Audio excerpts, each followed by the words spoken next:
we end with something that's not in our book because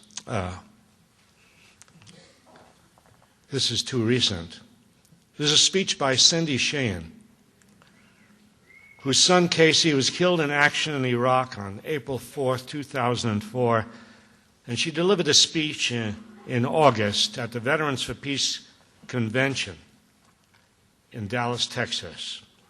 This is before she was heading down to camp outside of Bush's vacation home in Crawford. President Bush refused to meet with her, but she helped galvanize sentiment against the occupation of Iraq.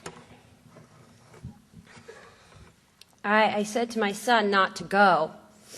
I said, you know it's wrong. You know you're going over there. You know your unit might have to kill innocent people.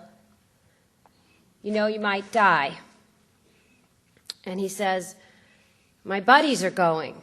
If I don't go, my buddies will be in danger. 30 of our bravest men have already died this month. And it's only the 5th of August.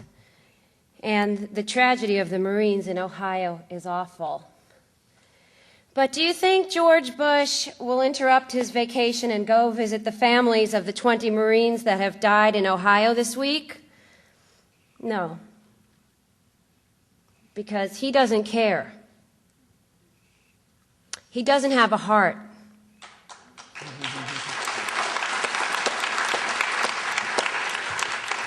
Not enough to stop his little playing cowboy game in Crawford for 5 weeks. So, as you can imagine, every day the grieving parents that have lost I don't like to use that word. The parents whose child was murdered, it's extremely difficult. You can't even get a small scab on our wound because every day it's ripped open. So anyway, when that filth spewer and warmonger George Bush was speaking after the tragedy of the Marines in Ohio, he said a couple of things that outraged me. Seriously, outraged me. George Bush was talking, and he never mentioned the terrible incident of those Marines. But he did say that the families of the ones who have been killed can rest assured that their loved ones died for a noble cause.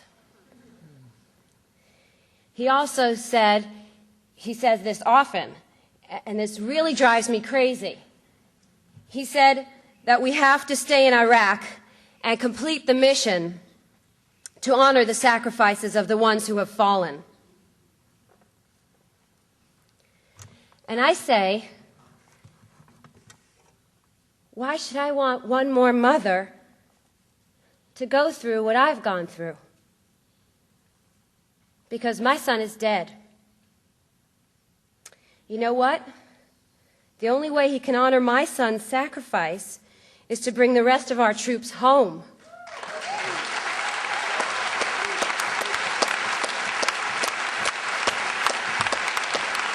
To make my son's death count for peace and love, not war and hatred like Bush stands for. I don't want him using my son's death or my family's sacrifice to continue the killing. I don't want him to exploit the honor of my son and others to continue the killing. And I just had this brainstorm. I'm going to Crawford. I don't know where Crawford is, but I don't care. I'm going. And I'm going to go, and I'm going to tell him, you get that evil maniac out here because a Gold Star mother, somebody whose son's blood is on his hands, has questions for him. And I'm going to say, okay, listen here, George. Number one, I demand every time you get up and spew the filth that you're continuing the killing in Iraq to honor my son's sacrifice, honoring the fallen heroes by continuing the mission. You say, accept Casey Sheehan. You don't have permission to use my son's name. And I'm going to say, and you tell me what the noble cause is that my son died for. And even if he starts to say freedom and democracy, I'm going to say bullshit.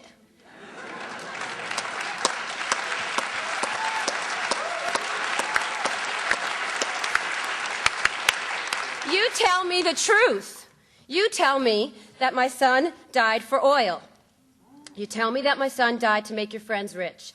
You tell me my son died so you can spread the cancer of Pax Americana, imperialism in the Middle East.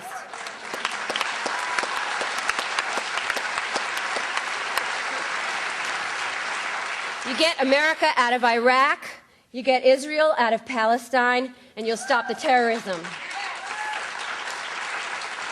And if you think I won't say bullshit to the president, then you're wrong. Because I'll say what's on my mind. So anyway, I'm going to Crawford tomorrow, and I'm going to say, get George here. And if they say no, he's not coming out, then I'm going to say, okay, I'm going to put up my tent here, and I'm staying until he comes and he talks to me. And another thing that I'm doing is, my son was killed in 2004, so I'm not paying my taxes for 2004. And I tell everybody that if I get a letter from the IRS, I'm going to say, you killed my son for this, I don't owe you anything. I live in Vacaville, California. If you can find me there, come and get me and put me on trial. It's up to us as moral people to break immoral laws and resist. And as soon as the leaders of a country lie to you, they have no authority over you. These maniacs have no authority over us. They might be able to put our bodies in prison, but they can't put our spirits in prison. When I was growing up, it was communists. Now it's terrorists. So you always have to have somebody that's our enemy to be afraid of, so the war machine can build more bombs and guns and bullets and everything.